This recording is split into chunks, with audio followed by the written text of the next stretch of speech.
নদীর ওপারে স্কুল, এপারে ঘর, ওপারে হাসপাতাল, এপারে অপেক্ষা। দুই তীরের মাঝখানে শুধু হাভাতিয়ার উত্তাল স্রোত, নেই কোনো সেতু। তাই তো প্রতিদিন ঝুঁকি, দুশ্চিন্তা আর অনিশ্চয়তায় বয়ে বেড়ায় ৪০ গ্রামের মানুষের জীবন। তাদের আশা একটাই, ব্রিজ। আর সেই আশায় আজ হয়ে উঠেছে ক্ষোভ, কান্না আর বঞ্চনার গল্প। কুমিল্লার হোমনা ও তিতাস উপজেলার মাঝ দিয়ে বয়ে গেছে হাভাতিয়া নদী। এ নদীর এক পারে তিতাসের বাতাকান্দির গুদারা ঘাট, অন্য পারে হোমনার মহিষমারির কালী গাছতলা ঘাট। এই ঘাট দিয়ে প্রতিদিন হোমনা, তিতাস ও মেঘনা উপজেলার অন্তত ৪০ গ্রামের লক্ষাধিক মানুষ জীবনের ঝুঁকি নিয়ে পারাপার হয়। একমাত্র স্মার্ট সিটি বসুন্ধরা, আধুনিকতায় এক ধাপ এগিয়ে। বর্ষায় ঝুঁকি দ্বিগুণ বেড়ে যায়।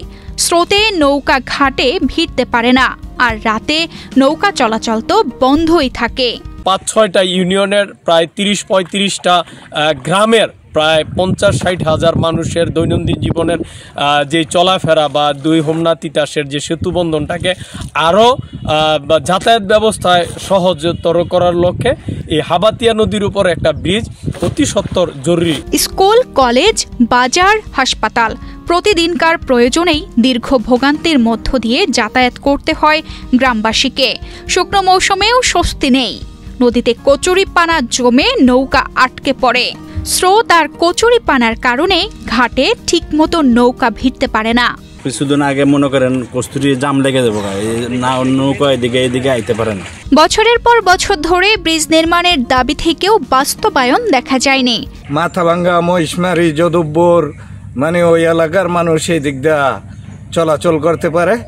মানে ওইখান দা বাথাখান্দি যাইতে পড়ায় ৭-৮ মাইল ঘুরা যাইতে, আর এই দিক দিয়ে ওই লাগানো ১.৫ মাইল। খোঁজ নিয়ে কাজটি দ্রুত এগিয়ে নেওয়ার চেষ্টা করা হচ্ছে বলে জানায় উপজেলা প্রকৌশলী। ১০০ মিটার ব্রিজের একটা নতুন প্রকল্প আছে, ওই প্রকল্পের ডিবিতে আমরা পাঠিয়েছিলাম, ওইটার থেকে সয়েল টেস্ট হয়েছিল আর কি। আচ্ছা, এর ভিত্তিতে এটা হবে ইনশাআল্লাহ। ব্রিজ নির্মিত না হলে হাভাতিয়া নদীর দুই পাশের মানুষের জীবনযাত্রা আগের মতোই ঝুঁকিপূর্ণ থেকে যাবে। নদী পারাপারের এই দুর্ভোগ থেকে মুক্তি পেতে দ্রুত ব্রিজ নির্মাণের দাবি জানিয়েছেন এলাকাবাসী।